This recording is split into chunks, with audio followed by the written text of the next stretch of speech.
ओम नमो भगवते वासुदेवाय नमः। आप सभी को मेरा नमस्कार। सनातन लॉजिक में आपका स्वागत है। आज मैं आपके लिए देव उठनी 11 की कथा लेकर आई हूँ।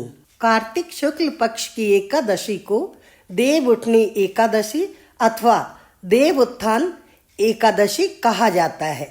इस दिन भगवान विष्णु 4 माह के बाद अपनी निद्रा से जागते हैं। इस एकादशी को प्रबोधिनी एकादशी भी कहा जाता है। इसी पावन दिन चौमासे का समय पूर्ण होता है और इसी दिन से शादी विवाह आदि मांगलिक कार्य शुरू हो जाते हैं। देव उठनी एकादशी के दिन ही तुलसी जी का विवाह शालिग्राम जी के साथ करवाया जाता है। जिस घर में पुत्री नहीं होती है वहाँ तुलसी जी का विवाह करवाकर कन्यादान का पुण्य प्राप्त किया जाता है।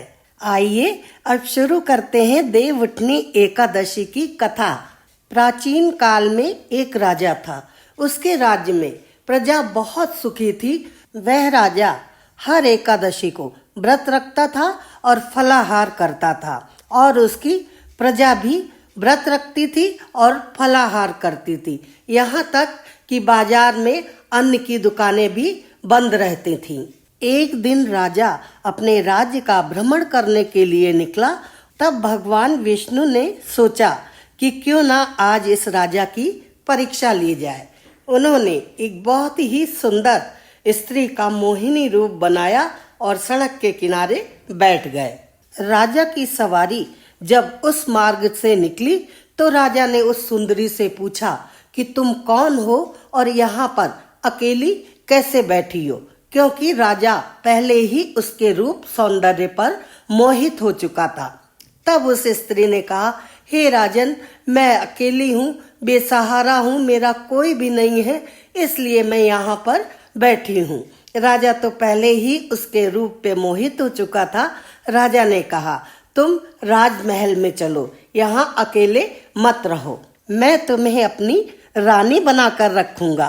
तब भगवान विष्णु सुंदरी के रूप में जो थे उन्होंने कहा कि मेरी 2 शर्तें हैं। एक तो पूरे राज्य का अधिकार मुझे दोगे आप, और दूसरे रसोई में मैं जो चाहूंगी वो बनवाऊंगी। राजा ने कहा, ठीक है, तुम जैसा चाहो वैसा करना, तुम्हारी ये दोनों बातें हमें स्वीकार हैं। तब सुंदरी राजा के साथ राजभवन में आ गई। दूसरे ही दिन देव उठनी एकादशी का दिन था। सुंदरी ने बाजार में अन्न की सारी दुकानें खुलवा दी और घर की रसोई में मांसाहार भोजन बनवाया और राजा से खाना खाने का आग्रह किया। राजा ने कहा, एकादशी के दिन मैं सिर्फ फलाहार करता हूँ, मैं अन्न नहीं खाता हूँ। तब सुंदरी रानी बोली, 2 चीजों में से एक चीज आपको स्वीकार करनी पड़ेगी, या तो आप भोजन करो, नहीं तो आप अपने बड़े पुत्र का त्याग करो, उसे देश निकाला दे दो और उससे कोई मतलब मत रखो। तब राजा बहुत परेशान हुआ और अपनी बड़ी रानी के पास गया। उसने सारा वृत्तांत अपनी बड़ी रानी को सुनाया।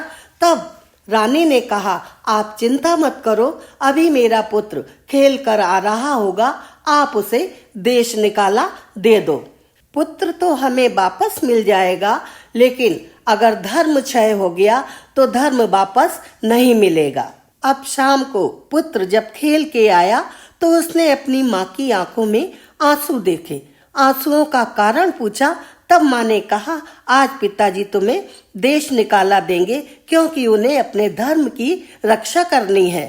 तो पुत्र ने कहा, ठीक है, मैं राजी राजी देश निकाला स्वीकार कर लूंगा। पिताजी से कहिए वे अपने धर्म की रक्षा करें।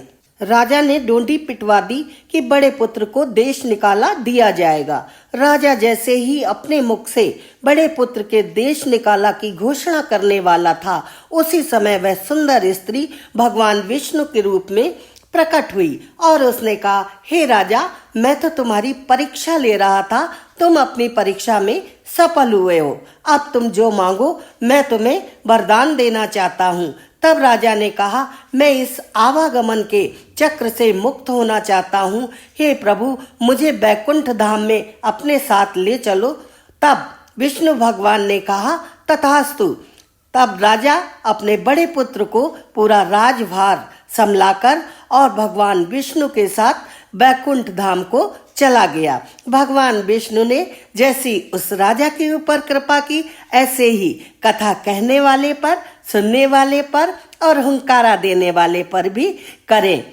भक्तों, अगर आपको हमारा ये वीडियो पसंद आया हो तो आप लाइक कीजिए और जाने से पहले चैनल को सब्सक्राइब कीजिए और कमेंट्स बॉक्स में लिखिए, भगवान विष्णु की जय, माता लक्ष्मी की जय। दोस्तों, आज के वीडियो में बस इतना ही। शीघ्र मिलेंगे एक और नई जानकारी के साथ। राधे राधे।